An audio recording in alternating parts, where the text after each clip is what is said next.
हाय बच्चे लोग, मैं हूँ वासिफ खान और आप मुझे देख रहे हो विटामिन बी पे बी फॉर बायोलॉजी। सो यार, आज जल्दी से हम लोग अपने एक और लेक्चर को जल्दी से समाप्त कर ले ताकि आपके पास आपके थोड़े से और टॉपिक के नोट्स पहुंच जाए। ठीक है, लेक्चर को आखिर तक देखना क्योंकि आज हम लोग शुरू करने वाले हैं क्या, germination of seed. Germination of seed कि सीड का जर्मिनेशन कैसे कैसे होता है, मोनोकॉट में क्या है, डाइकॉट में क्या है, इसी की बातें करनी है हम लोग क्योंकि हम लोग पढ़ रहे हैं क्या, रिप्रोडक्शन इन एंजियोस्पर्मिक प्लांट, है ना। तो सीड के जर्मिनेशन से पहले पहले सीड के बारे में थोड़ा सा जान लेते हैं। सपोज दैट उसी दिन मैं बता के गया था सीड के बारे में कि जो सीड भैया बने हैं, ठीक है, सिंपली आप देखते हो इस तरह के कुछ स्ट्रक्चर्स आपके घरों में जब चना वना निकलता है तो कभी इसको देखना ध्यान से। देखते तो बहुत कुछ हो लेकिन वो शायद दूसरे लेवल की चीज़ें होती हैं, जो देखने वाला होगा वो नहीं देखोगे और बाकी सब कुछ नज़र में आ जाता है ना, फिर कहते हो मैंने कुछ नहीं देखा, है ना। तो ये तो दो कॉटलिडन्स हैं, पहले समझ में आ रहा है कि ये सीड कैसा है, इट इज डाइकॉट, है ना। तो ये क्या है, ये इसके कॉटलिडन्स है, तो इतनी बात सभी को पता होती है। ठीक है, जो रूट बनाएगा वो कहलाएगा क्या, रेडिकल। क्या कहलाएगा, रेडिकल। ठीक, जो स्टेम बनाएगा वो क्या कहलाएगा, वो कहलाएगा प्लिम्यूल। ठीक है, प्लिम्यूल को एक और नाम देते हैं क्या, शूट टिप भी कहते हैं। क्या कहते हैं, शूट टिप। और इसको क्या कहते हैं, इसको रूट टिप कहते हैं। क्या कहते हैं, रूट टिप कह दिया जाता है। ठीक है, अब उसके बाद की भी कुछ बातें हैं। ठीक है, कॉटिलिडन के ऊपर का जो हिस्सा होता है वो कहलाता है एपिकोटाइल। क्या कहलाता है, एपिकोटाइल। और कॉटिलिडन के नीचे का जो हिस्सा होता है वो कहलाता है क्या, हाइपोकोटाइल, है ना। इतना तो समझ में आया। और मेन जो आप ये एक्सिस देख रहे हो इसको कहते हैं एम्ब्रियोनल एक्सिस। क्या कहते हैं, ये जो पूरी मेन एक्सिस जो देख रहे हो ऐसे सेंट्रली लोकेटेड है, इसको कहते हैं क्या, इसी को कहते हैं एम्ब्रियोनल एक्सिस। क्या कहते हैं, एम्ब्रियोनल एक्सिस, या इसी को कहते हैं टाइजिलम। क्या कहते हैं, टाइजिलम। तो समझ में आ गया होगा। तो रूट कहाँ से बनेगी, शूट कहाँ से बनेगी, एम्ब्रियोनल एक्सिस क्या है, what is epicotyl, what is hypocotyl.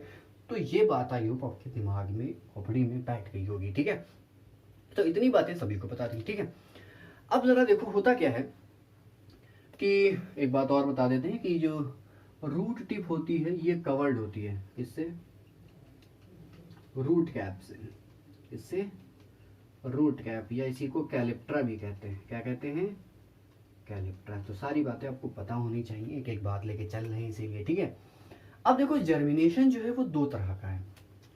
Germination दो तरह का कैसा है कि जो अब सीड लगाया जाता है जमीन में, इट इज सॉइल सरफेस। ठीक है, सॉइल सरफेस। तो सॉइल सरफेस पे करा क्या गया, ये इमेजिनरी हम बता रहे हैं कि या एक सीड डाला गया जमीन में। ठीक है, लेकिन जब ये जमीन पे सीड डाला गया तो इसके लिए दो कंडीशंस बन जाती हैं। क्या बन जाती हैं, दो कंडीशंस। इधर बनाते हैं फर्स्ट कंडीशन, इधर बनाते हैं क्या, सेकंड कंडीशन। तो ये दो कंडीशंस बन गई। तो इन दो कंडीशंस में होता ये है कि या तो ये सीड जमीन के नीचे चला जाएगा और जो भी स्ट्रक्चर्स होंगे वो निकलेंगे। ठीक, या तो ऐसा होगा कि ये सीड जमीन के ऊपर आ जाएगा और जो स्ट्रक्चर निकलने वाले हैं वो निकलेंगे।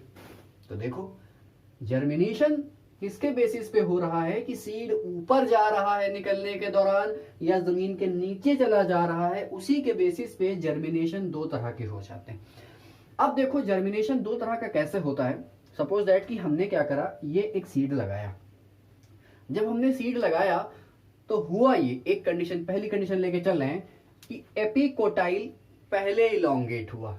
भैया दो चीजें, हाइपोकोटाइल है या एपिकोटाइल है, तो इनमें से कोई एक चीज पहले इलोंगेट होगी। ठीक है, जब एपिकोटाइल पहले इलोंगेट करता है तो जितने भी कॉटिलिडन्स होते हैं वो सॉइल के अंदर चले जाते हैं। कैसे, जरा देखो कि ये सपोज दैट कि ये निकल रहा था। ठीक है, ये सीड हमने डाला। ठीक, जब ये सीड डाला तो इसमें दो चीजें होंगी, एक प्लेम्यूल होगा एक रेडिकल होगा। होगा कि नहीं होगा। और हुआ ये कि एपिकोटाइल जो ये ऊपर की तरफ है, ऊपर की तरफ जो एपिकोटाइल है, ये जर्मिनेट जब करा तो ये पूरा का पूरा सीड कहाँ चला गया, ये पूरा का पूरा सीड नीचे चला गया। ये पूरा का पूरा सीड कहाँ चला गया, नीचे। वो रहा प्लेम्यूल, ये रहा रेडिकल। तो जब कभी एपिकोटाइल पहले इलोंगेट करती है तो वो पूरे के पूरे कॉटिलिडन को जमीन में धसा देती। तो जब जमीन में धस गया सीड मतलब सॉइल सरफेस के नीचे, नीचे मतलब होता है हाइपो, ठीक है।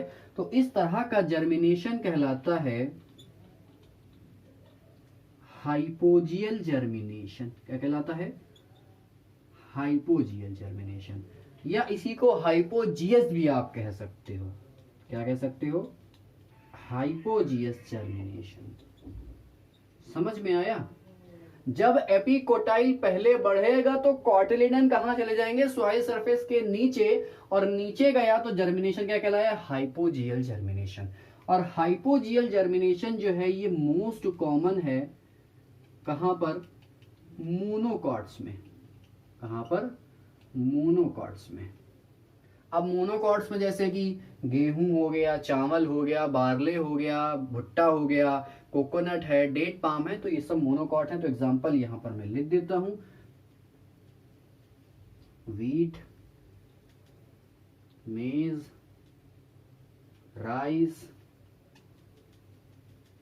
Barley, coconut and date palm. तो इतने सारे एग्जांपल मैंने मोनोकॉट के बता दिए। लेकिन रेयर है कहां पर? डाइकॉट्स में। जनरली डाइकॉट्स में देखने में नहीं मिलता हाइपोजियल जर्मिनेशन, लेकिन कुछ डाइकॉट्स हैं जिनमें ये देखने को मिल जाता। अब वो कौन कौन से हैं? तो पहला तो वही है ग्राउंड नट। कोई बंदा जो बहुत नट है और वो ग्राउंड पे रहता है तो क्या कहलाएगा वो? Groundnut. दूसरा है ग्राम चना, मूंगफली हो गया, चना हो गया, मटर हो गया, मैंगो हो गया। तो ये सब कहाँ है? डाइकॉट है, लेकिन कहाँ? हाइपोजियल जर्मिनेशन में रखे गए। इसके अलावा एक एग्जांपल और है, वो है भैया साइकस, ठीक है। तो साइकस में भी कैसा होता है? हाइपोजियल जर्मिनेशन होता है, ठीक। इतना समझ में आए हाइपोजियल जर्मिनेशन। इसी की कंडीशन उल्टी कर दो कि अबकिल हाइपोकोटाइल अगर पहले इलोंगेट करेगा तो पूरा का पूरा कॉटिलिडन कहाँ जाएगा? सॉइल सरफेस के ऊपर हो जाएगा। तो ये कंडीशन तो अभी आप लोगों ने समझ ली। अब जरा एक और कंडीशन देख लो, बहुत इंटरेस्टिंग है। जल्दी से लेक्चर खत्म करें अपना हम। ये सिंपली हमारा सीट पड़ा, लेकिन अबकिल क्या हो जाए? अबकिल हाइपोकोटाइल पहले लंबा हो जाए या पहले इलोंगेट हो जाए, तो उस कंडीशन में क्या होगा? उस कंडीशन में ये हो जाएगा, ये देखो सॉइल सरफेस के ऊपर आ गया कॉटिलिडन पूरा का पूरा। तो इस तरह का जर्मिनेशन कहलाता है क्या? Epigeal germination. क्या कहलाता है? एपीजियल जर्मिनेशन, या इसी को कहते हैं एपीजियस। दो दो नाम है, तो कोई भी नाम आप लेके चल सकते हो। एपीजियस जर्मिनेशन, एपीजियस जर्मिनेशन या एपीजियल जर्मिनेशन मोस्ट कॉमन है डाइकॉट में। मोस्ट कॉमन है कहां पर? डाइकॉट में। अब वो डाइकॉट की अगर हम बात करें तो जैसे कि सरसों हो गया, सरसों सभी ने देखा होगा, है ना। मस्टर्ड हो गया, ठीक है, वही सरसों को ही मस्टर्ड कहेंगे। कुकुरबिटा हो गया। इसके अलावा जैसे कि बीन इन हो जाते हैं, ठीक है। इसके अलावा कैस्टर है, ठीक है, रिसिनस कम्युनिस है। तो ये सारे एग्जाम्पल इसके हो जाते हैं। तो एक है भैया मस्टर्ड, दूसरा है कुकुरबिटा, ठीक है, तीसरा है बीन, चौथा है कैस्टर। तो ये तो हो गए डाइकॉट के। लेकिन कुछ मोनोकॉट्स भी हैं, जैसे कि अनियन, ठीक है, इसी को कहते हैं क्या? Allium cepa. एलियम सीपा इसी का नाम, बोटेनिकल नेम, एलियेसी फैमिली का मेंबर है। और इसके अलावा पाइनस जो है, वो पाइनस भी इसी का एग्जाम्पल है। तो भैया यहाँ पर बात हुई एपीजियल जर्मिनेशन की और हाइपोजियल जर्मिनेशन की। बात समझ में आई कि हाइपोजियल जर्मिनेशन क्या है, एपीजियल जर्मिनेशन क्या है। अब अगर कभी भूल जाते हो कि एग्जाम्पल क्या है, तो देखो माना जाता है कि जो डाइकॉट है, डाइकॉट बड़े, डाइकॉट के पेड़ बड़े बड़े हैं, मोनोकॉट के पेड़ छोटे छोटे हैं। तो मतलब मोनोकॉट छोटा है और डाइकॉट क्या है? बड़ा है। तो बड़े लोग ऊपर रखे जाते हैं, छोटे लोग नीचे रखे जाते हैं। तो छोटा लोग मतलब मोनोकॉट। तो मोनोकॉट का जर्मिनेशन कब होगा? जब सीड नीचे चला जाएगा, क्योंकि नीचे आया ना, तो जर्मिनेशन कैसा हो गया? हाइपोजियल। बड़े लोग हैं तो बड़े लोग ऊपर रखे जाते हैं, तो ऊपर जर्मिनेशन कैसा हो गया? Epigeal germination. अब कंफ्यूज नहीं होगे कभी कि मोनोकॉट में जर्मिनेशन कैसा है, डाइकॉट में जर्मिनेशन कैसा है। कुछ रेयर केसेस थे जो मैंने आपको बता दिए, ठीक है। ग्राउंडनट है, ग्राम पी मैंगो, डाइकॉट है तब भी हाइपोजिल शो कर रहे हैं, ठीक है। यहाँ पर देख लो कि ये अनियन है, मोनोकॉट है, लेकिन तब भी ये पीजिल जर्मिनेशन को शो कर रहा है, ठीक है। कुछ नोट की बातें हैं वो बता देते हैं कि 2 तरह के सीड्स होते हैं, ठीक है। आज फिर से एक बात आ गई नोट वाली, तो देख लो भैया कुछ नोट की बातें हैं जिनको नोट में लिखा देते हैं।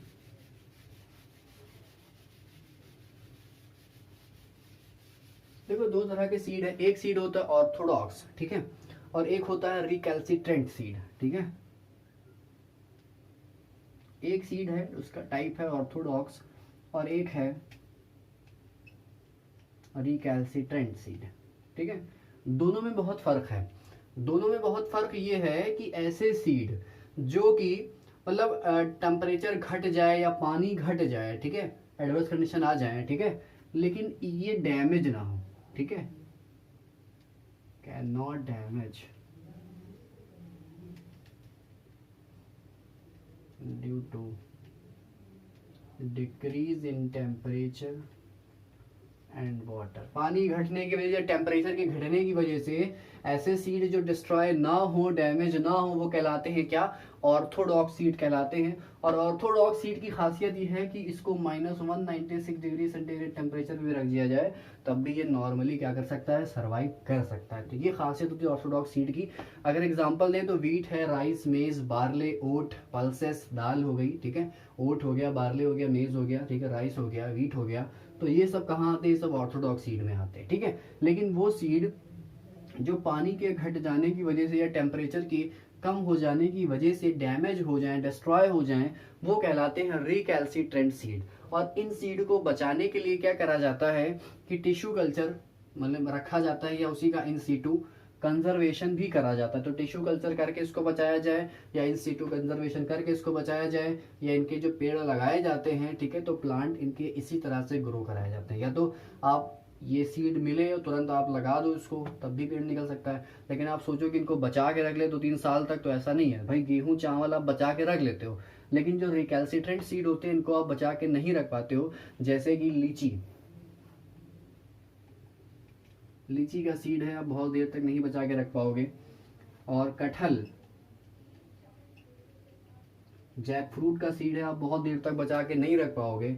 इसके अलावा जो कोकोनट है, कोकोनट का सीड है, आप बहुत देर तक इसको नहीं बचा के रख सकते। और इसके साथ साथ में जो रबर प्लांट के सीड हैं, ठीक है, जो रबर प्लांट के सीड हैं इनको भी आप बहुत लंबे समय तक बचा के नहीं रख सकते। मतलब ये टेम्परेचर घटेगा, पानी घटेगा, वाटर कंटेंट सीड में ही घट जाएगा, तब भी सीड क्या हो जाएगा, डैमेज हो जाएगा, नष्ट हो जाएगा। ऐसे सीड क्या कहलाएंगे, रिकैल्सिट्रेंट कहलाएंगे। और जो कंडीशन इसकी जस्ट रिवर्स हो जाए वो कहलाएंगे क्या, ऑर्थोडॉक्स सीड। तो इनके एग्जाम्पल भी मैंने बता दिए। सो बच्चा ये खत्म होता है क्या, जर्मिनेशन ऑफ सीड। मिलेंगे आपसे अपने अगले लेक्चर में, बात करेंगे पॉलिनेशन की। काफ़ी अच्छा टॉपिक है पॉलिनेशन, ठीक है। तो जब तक आप इसी को रिवाइज करो, मिलेंगे आपसे अपने नेक्स्ट लेक्चर में। Till then bye bye.